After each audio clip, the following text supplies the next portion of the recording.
What's up, beautiful people? Welcome back to another random rant episode where I talk about anything that I want. Everything I said here is my own personal opinion, so please don't sue me.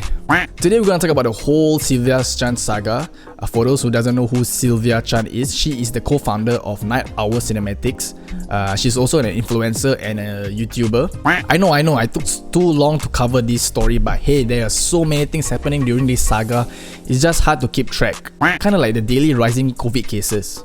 Just a disclaimer, I have not kept up with NOC for a very long time, so I have no idea who some of these people are, as there were a few name drops.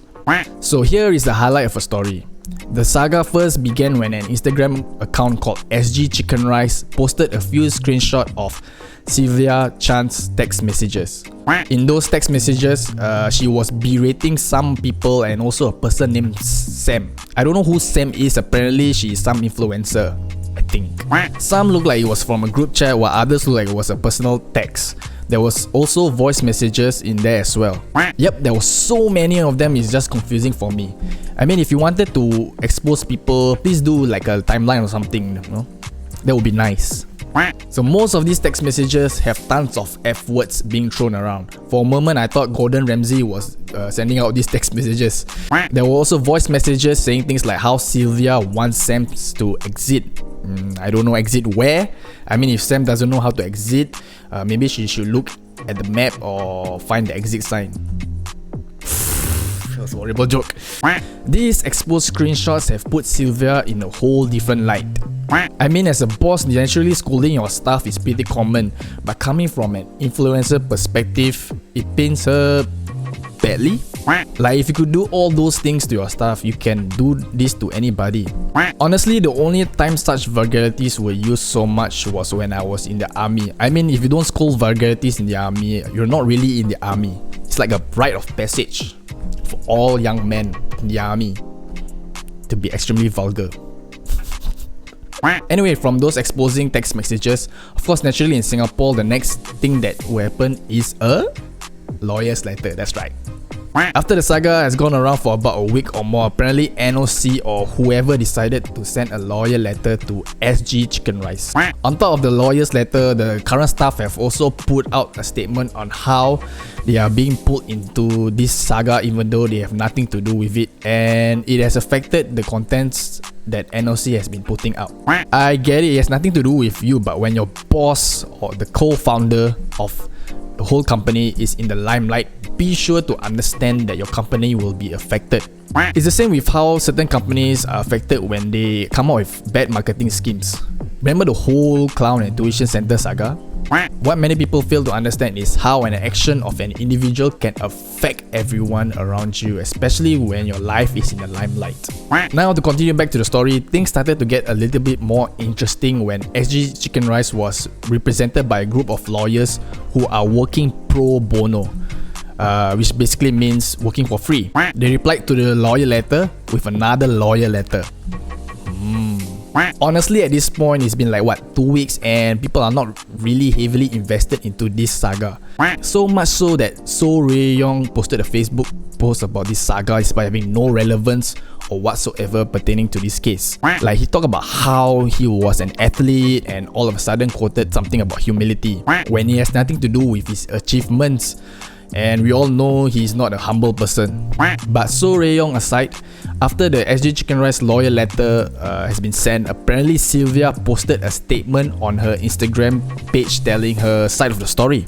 Her statement is very lengthy, but in a nutshell, she apologized for what had happened and will continue to reflect on her actions.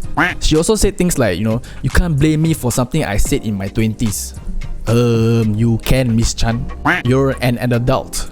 It's not like you did all those things when you were like 9 years old or something.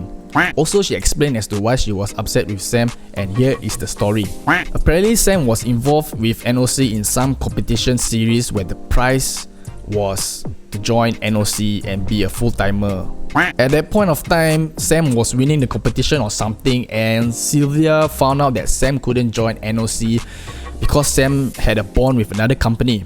It's those study work bonds, I think. She didn't know about her bond until in the midst of the competition, or was it towards the end? First of all, I understand why Sylvia was upset. Even if Sam only revealed she had a bond after winning the competition, you don't have to make a big fuss about it. Have a private meeting with your production team. There are ways to resolve this issue.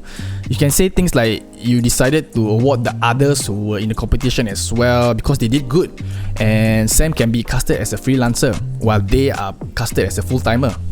Also, you didn't have to talk about Sam having a bond at all. And talking about bonds, shouldn't there be a disclaimer before joining the competition? Especially when your prize is joining the company full-time.